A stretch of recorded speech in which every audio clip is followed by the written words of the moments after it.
My son-in-law's mother looked me dead in the eye across the Thanksgiving table and said, "You know, we've always found it a little embarrassing, the way Renee was raised." I set down my fork. My daughter was sitting right there. I didn't say a word, not because I had nothing to say, but because I already knew something she didn't. Something I'd been sitting on for 11 months. Let me back up. My name is Harold Simmons. I'm 63 years old. I spent 31 years working for the IRS, not as an agent, not as a supervisor. I was a senior forensic examiner. I reviewed financial records for a living. I found things people tried very hard to hide.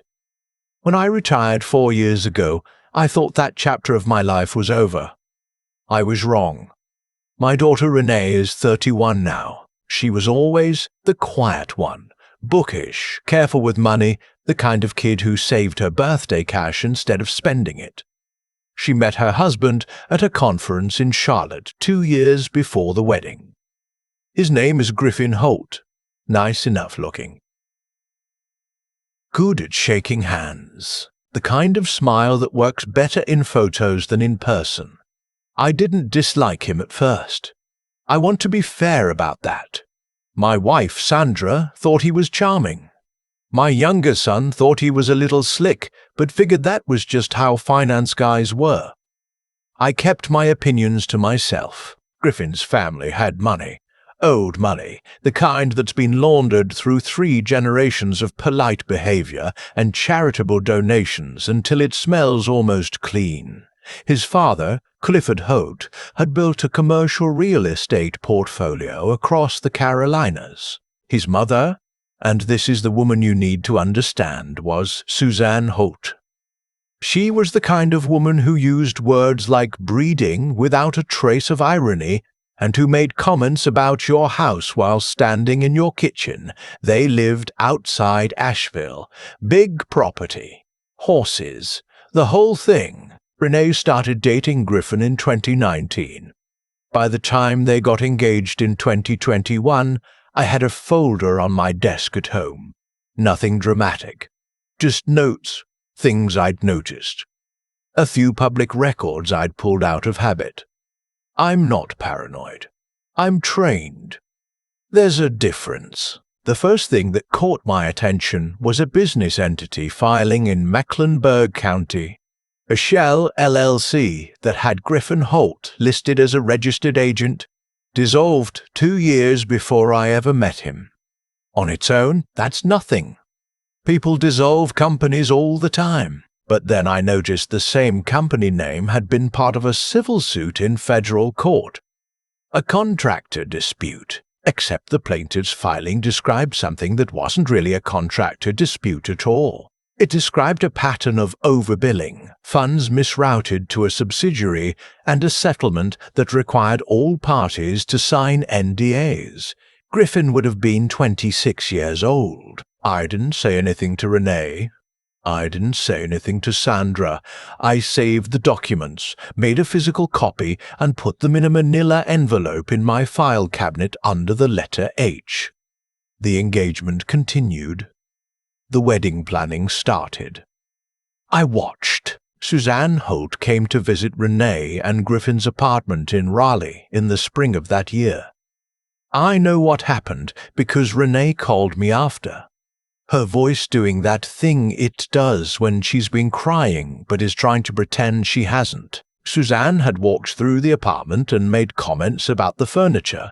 She'd asked Renee when she planned to do something with the kitchen. She'd picked up a framed photo of me and Sandra from the bookshelf, looked at it for a long moment, and set it face down. Face down? Renee told me she thought maybe she was reading too much into it. I told her she wasn't. She asked me to promise I wouldn't say anything to Griffin.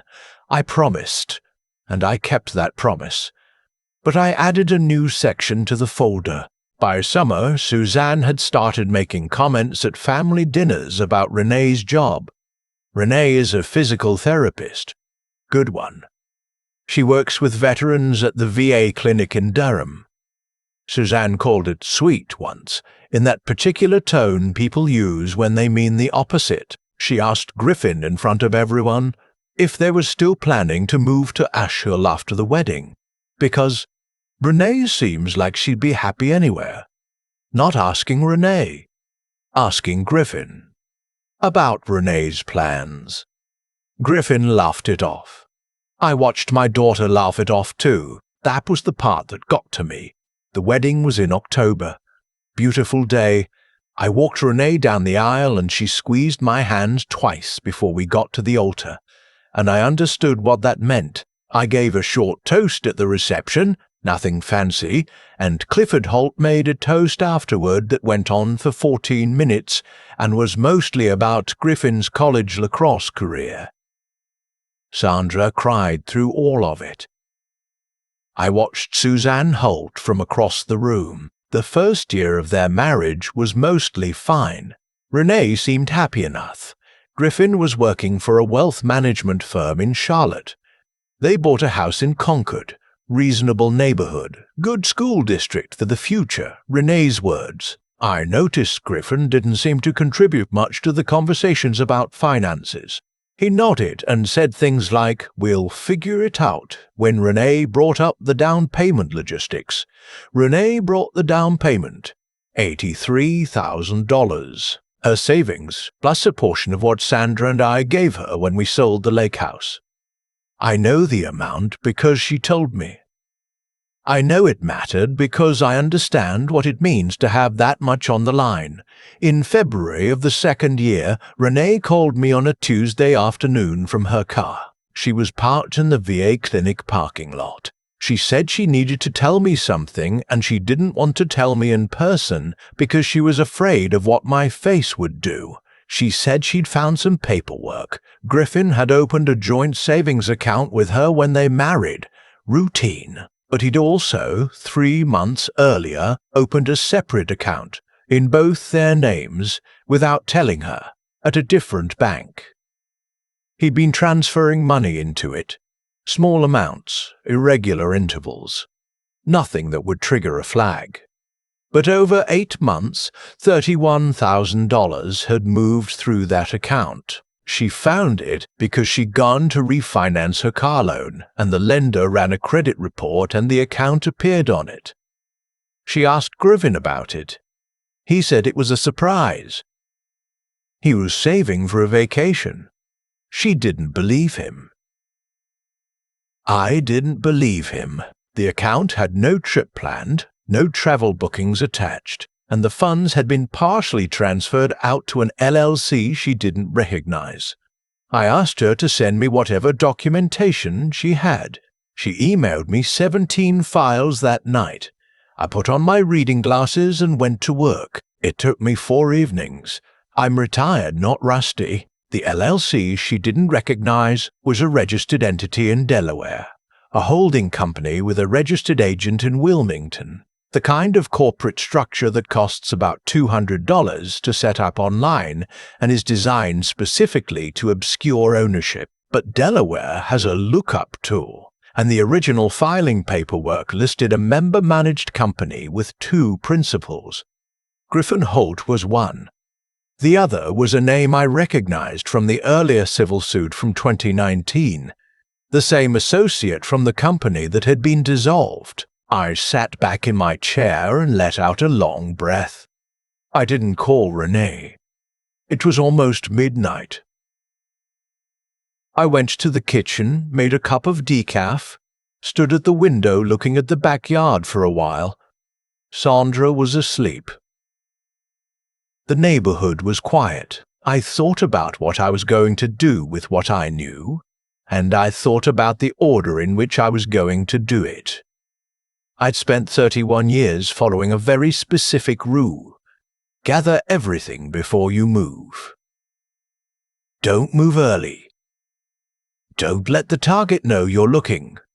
Move once, move completely. Old habits. Thanksgiving was 6 weeks later. I want to describe this table to you because I think it matters. Suzanne Holt hosted. Long table, white tablecloth, the good china with the blue rim. Clifford at the head, Suzanne across from him, Griffin and Renee to one side, me and Sandra, Griffin's sister and her boyfriend. Some cousins I'd met once before. The mew was fine. The conversation was the kind you have when everyone is being careful. Football, the weather in Asheville, whether the traffic on I-26 was getting worse. I was quiet. I'm often quiet in groups. Sandra kept glancing at me the way she does when she wants to make sure I'm all right. I gave her the look that means I'm fine. Then Suzanne said it. She'd been talking to Griffin's sister about private schools they were expecting, and the conversation had somehow wandered to upbringing, values, what you give children, and Suzanne looked across the table at Renee, and then at me, and she said, clearly, comfortably, like she was passing the gravy, "We've always found it a little embarrassing, the way Renee was raised." The table went quiet. Renee froze. I saw the way her shoulders came in slightly, the way her hand stopped moving, the way she didn't look up. Griffin said nothing. Clifford coughed and reached for his wine. I looked at Suzanne Holt for a moment. She was already moving on, saying something about how she just meant that different families had different standards, and really it wasn't a criticism, just an observation. I said very quietly, "Suzanne." She stopped. "I'd like you to look at something after dinner." She looked at me like I'd suggested we go check the oil in her car. Confused, a little annoyed, waiting for the joke. "I'm sorry."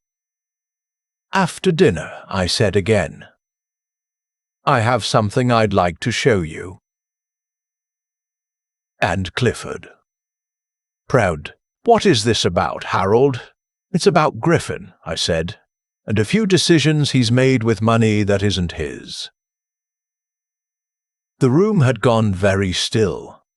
Griffin said, "Dad, this isn't—" "I'm not talking to you yet," I said. I didn't say it loudly. I didn't need to.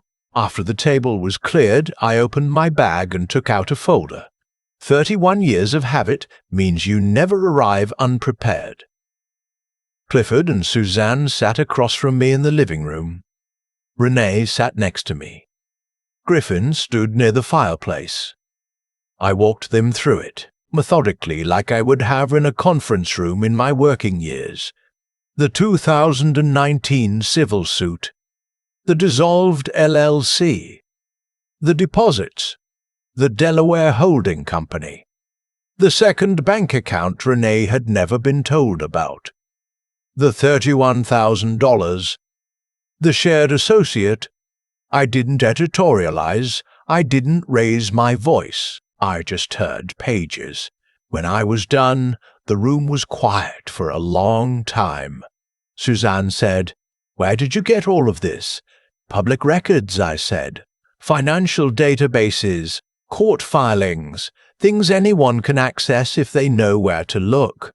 I paused. "I know where to look." Clifford looked at Griffin. Griffin was staring at the floor. "I spent 3 decades at the IRS," I said. "Forensic examination. I've reviewed cases that went to federal prosecution. I know exactly what this pattern looks like, and I know exactly which federal statutes it implicates." I let that sit for a second. "I also know a number of people in the Financial Crimes Unit of the FBI field office in Charlotte on a first-name basis." Another silence. "I haven't made any calls," I said. "Yet." Clifford's voice was different when he spoke again. Quieter. "What do you want?" I looked at Renee. She was looking at me with an expression I hadn't seen on her face since she was a teenager, and she'd broken her arm at soccer practice, like she wasn't sure whether to be relieved or scared or grateful, all of it at once. "I want the $31,000 restored to the joint account by the end of the week," I said. I want the Delaware LLC dissolved and documented.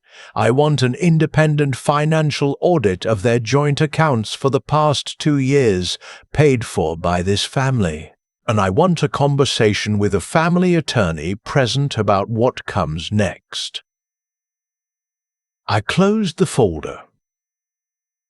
And I want to be very clear, I said, looking at Suzanne directly, that questions about how my daughter was raised are not going to come up again from anyone at this table.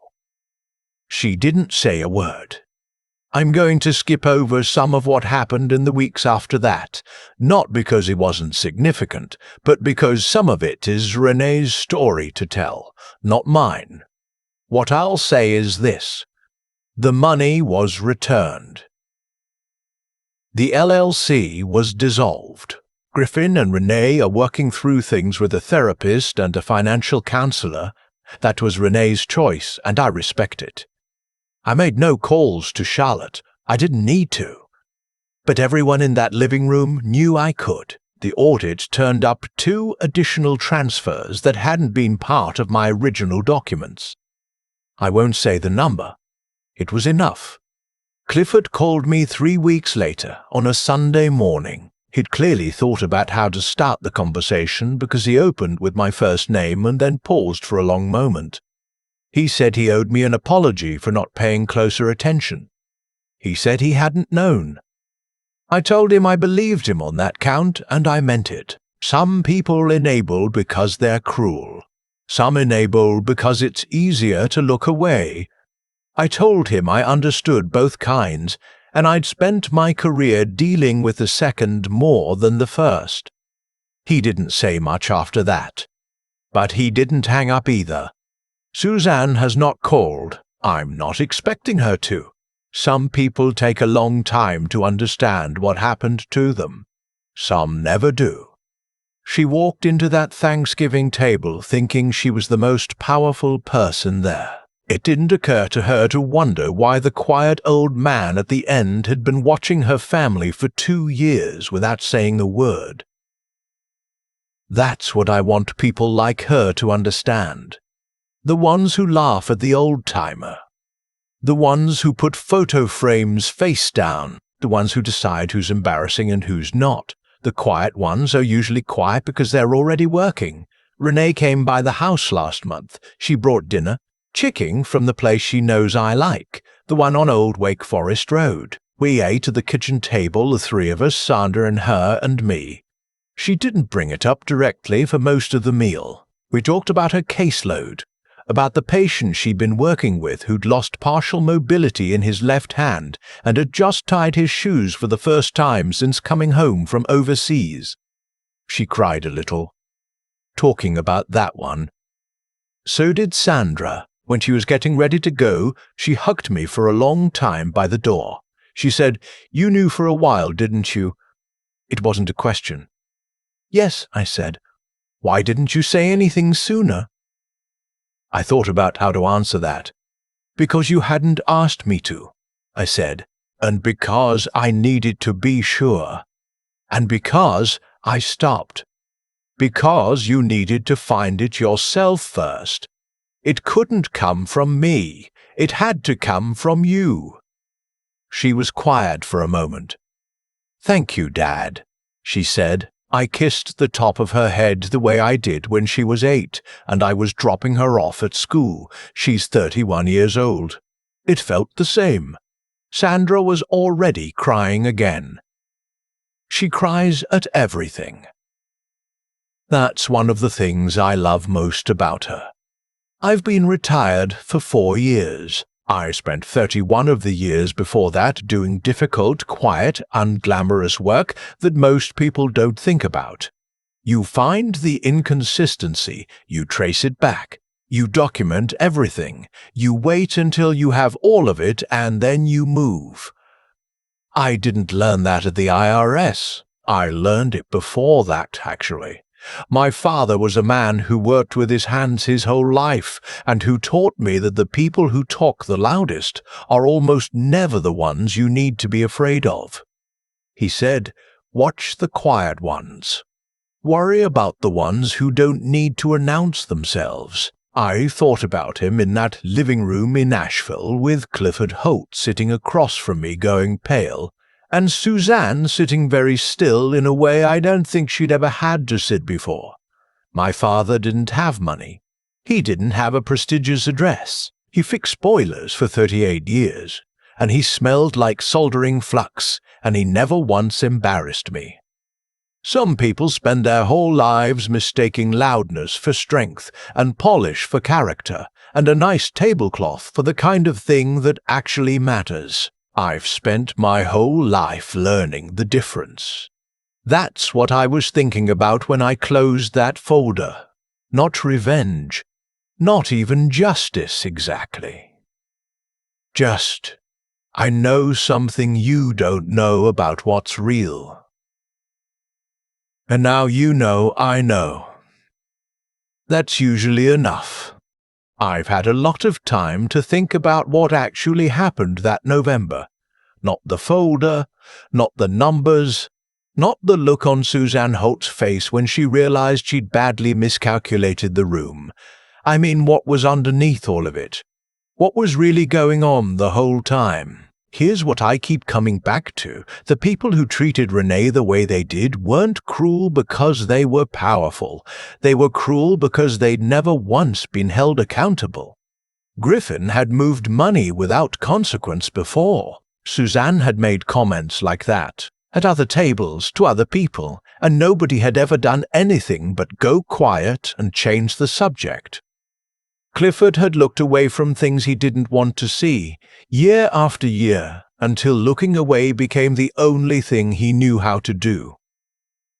That's not power. That's just a long streak of luck that nobody thought to interrupt.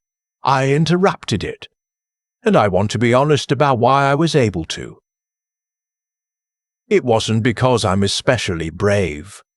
I'm not a confrontational person by nature. I spent most of my career in a quiet office doing work that required patience more than courage. What I had was preparation. 31 years of following one rule: don't act until you know. Don't move until you have all of it, because if you move early, you give the other person a chance to recover. If you wait, if you document, if you build the case brick by brick, they don't get that chance. That's not a trick. That's just how accountability works. You don't get to call it out until you can prove it, and proving things takes time and discipline and the willingness to sit on what you know longer than is comfortable. Renee asked me once why I didn't say something sooner. I told her the truth, because timing matters more than urgency. The right moment to act is not the moment you feel the most angry. It's the moment you're the most prepared. Those are almost never the same moment. I think about what it took for Renee to find that account statement herself. She could have accepted Griffin's explanation. A lot of people would have. It's easier to accept a bad explanation than to dig for the truth, because digging for the truth means accepting that something is wrong, and accepting that something is wrong means you have to do something about it. Renee dug anyway. That took more courage than anything I did. What I hope she carries forward, what I hope anyone carries forward from any of this, is something simple. Character isn't what you do when things are easy. It's what you do when the people around you are banking on you doing nothing. Suzanne put that photo face down because she expected the gesture to land without consequence. Griffin moved that money because he expected that it never would be found. They were counting on inertia, on the reasonable human instinct to avoid conflict, to give people the benefit of the doubt, to assume things will sort themselves out. Things don't sort themselves out. People sort things out, specific people at specific moments who decide that the truth is worth the discomfort of saying it out loud. I closed that folder and I looked at my daughter sitting next to me and I thought she deserved better than what this family was giving her, not because of anything I did for her. but because of who she is. Renee is a woman who shows up every day to help veterans relearn how to use their hands. She cries when they tie their shoes. That's not something you get from money or from a prestigious address. That's character. That's the thing Suzanne couldn't see because she wasn't looking for it. The ones who underestimate quiet people are almost always the ones who've confused volume with strength their whole lives. I don't hold it against them exactly. I just don't let it go unanswered.